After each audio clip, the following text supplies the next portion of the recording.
Olá pessoal, meu nome é Samuel e essa é a nossa primeira aula do curso de saxofone. Nessa aula nós falaremos sobre os seguintes assuntos.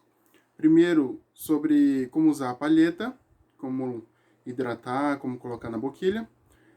Sobre a postura do instrumento e nossa postura também. E a embocadura, o diafragma e sobre nota longa depois. Certo? Então vamos começar pela palheta. Para quem está começando, eu recomendo uma palheta Van Doren tradicional, número 2, certo? Aí, primeira vez que a gente for usar, é bom a gente colocar na água assim por um tempinho, por alguns segundos, para ela hidratar um pouco, entendeu? Certo? Aí o bambu absorve um pouco dessa água, ele úmido, ele funciona melhor. Inclusive, se ele estiver muito ressecado, ele não vai funcionar direito, né? A palheta pode pitar, o som não vai ficar legal. Aí tem que hidratar um pouco, principalmente em um lugar que é muito quente, né? Muito seco. Se não tiver água, pode hidratar com a saliva, né? Normalmente a gente hidrata com a saliva porque nem sempre a gente tem água, certo? A gente enxuga ela um pouquinho aqui, ó, com flanela, bem de leve. E a gente nunca pega na parte dela que vai essa parte aqui, ó, nem na frente nem atrás. A gente pega só essa parte grossa e quando for ajustar ela, a gente toca nas laterais para ajustar, entendeu? Sempre pelas laterais. Então a gente coloca aqui, ajusta pelas laterais.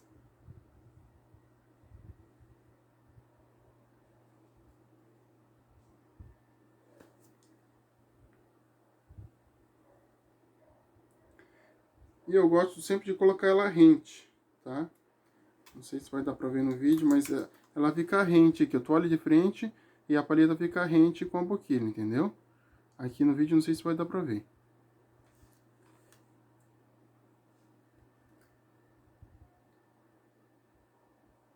Certo? Sempre a gente coloca rente. Tá, sobre a palheta já falamos, agora sobre a postura. O sax soprano é um pouco diferente dos outros sax, mas a gente toca acima de 45 graus, o ângulo de 45 graus, né? Então, não é bom tocar também em 90 graus, assim, muito alto, certo? É, o legal assim é tipo uns 60, 70 o ângulo, né? De 60, 70 mais ou menos. Aí tu vê como é que fica melhor pra ti, né? Não é bom tocar assim também. Nem assim. Que mais, certo? Tá, no geral é isso, os braços não podem ficar colados no corpo e nem aberto demais, né? A coluna tem que ficar reta, né? Não pode ficar curvado para frente nem caído para trás, pode machucar as costas, né? Isso aqui também tem que ser confortável nessa altura aqui, tá no ajuste certo. Tem que ajudar a segurar, né? E também não pode tá muito apertado. Agora eu vou falar um pouco sobre a embocadura. A embocadura que eu vou ensinar aqui, ela pode ser diferente de outras embocaduras que tem por aí, provavelmente vai ser, porque além de ter vários estilos, cada saxofonista tem uma técnica mais particular, mas o estilo que eu vou ensinar aqui, ele é mais próximo do erudito. Para quem está começando não vai fazer tanta diferença, mas mais para frente vai fazer sim. Então, a princípio a gente vai ter um som mais limpo, mais puro, certo?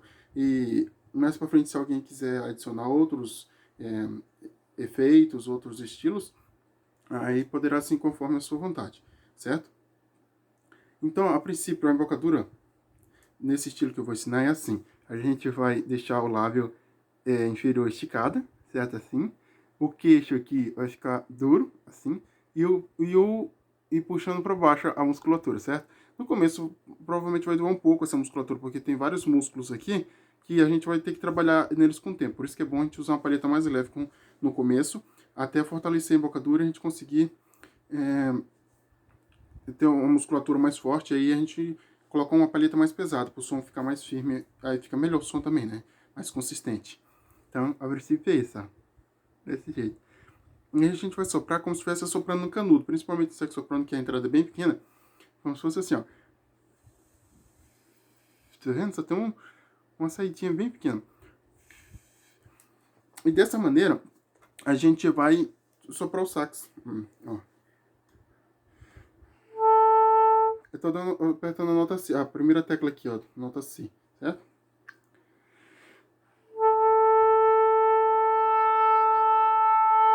Certo? Tá.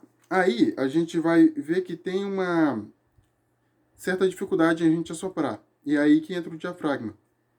O diafragma é o músculo responsável pela respiração, ele fica abaixo aqui dos pulmões, ó. Ele ajuda a impulsionar o ar para fora e para puxar de volta também.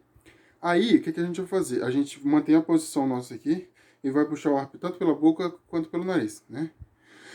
Certo? E tem que inchar a barriga, não o peitoral, tá? A barriga que tem que tufar. Aí tu vai ver que se puxar demais, vai tufar tanto aqui a barriga quanto a coluna também. Mas assim, não é bom forçar demais.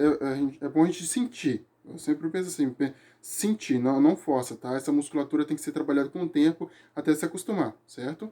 Então é importante não forçar, até porque pode causar alguma tontura, né? Dependendo da condição de saúde da pessoa, pode até ocasionar um desmaio, talvez, né?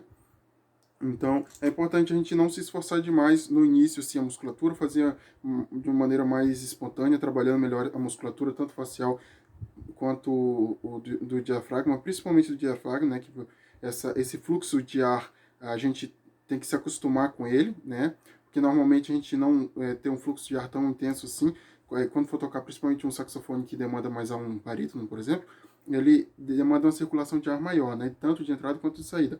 E aí precisa ter esse controle, trabalhar bem essa musculatura do controle de ar, certo? Mas o soprano também, né? Claro que é mais uma questão de pressão aqui no soprano do que de quantidade de ar, gasta menos ar do que no barítono, por exemplo.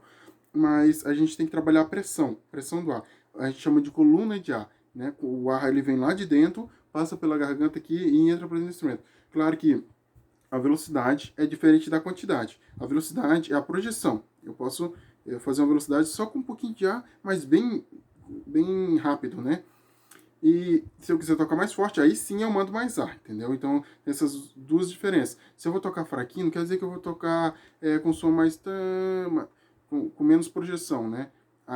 Um som mais...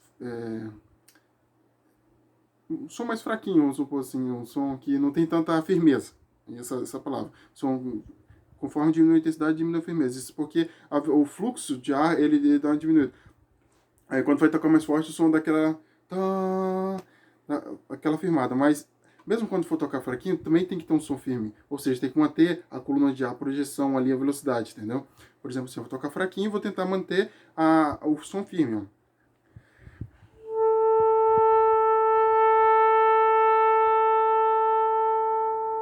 Entende? Eu mantenho um som firme. Ah, é claro que minha bocadura está firme, né? A coluna de ar está constante. Entende? Isso só vai conseguir com o tempo, certo? E treinando. Então, para isso a gente vai treinar as notas longas, certo? A gente pode treinar essas teclas aqui, ó, Si, Lá, Sol, a princípio, para treinar as notas longas, tá? Independente, a não ser que já esteja mais avançado, mas se está começando ou se já está um pouquinho avançado de alguns meses, pode fazer esse exercício aqui que vai ser muito bom, certo? De nota longa, a gente vai puxar o ar, tanto pelo nariz quanto pela boca, e vai assoprar por um tempo até o ar estiver acabando, certo?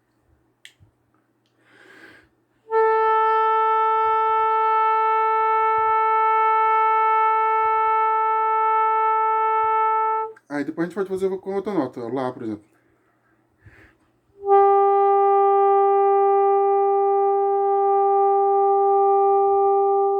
Certo? Eu lembrei de uma coisa aqui agora, que é onde coloca a boca na boquilha, o quanto para dentro que eu coloco.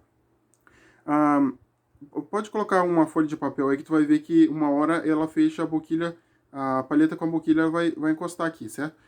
Não é interessante passar depois que encosta, colocar o dente embaixo depois que encosta. No caso a gente coloca o lado por cima do dente, né? A gente não coloca em cima, a gente coloca o dente, certo? Assim, ó. Esqueci de falar isso, mas assim. Levemente dobrado e em cima coloca o dente. A gente não coloca muito mais para dentro. Aqui, pode ver que eu não coloco tanto para dentro. Certo? É mais ou menos aqui onde fecha a palheta com a boquilha, certo? Onde vai encostar aqui. Daqui para frente, não muito para frente porque pode oscilar demais, certo? Então, essa é a nossa primeira aula de saxofone. Deixa suas dúvidas e sugestões no comentário. E treine as notas longas. E as próximas aulas a gente vai trazer mais conteúdo. Obrigado, pessoal, por ter assistido até aqui. Até a próxima.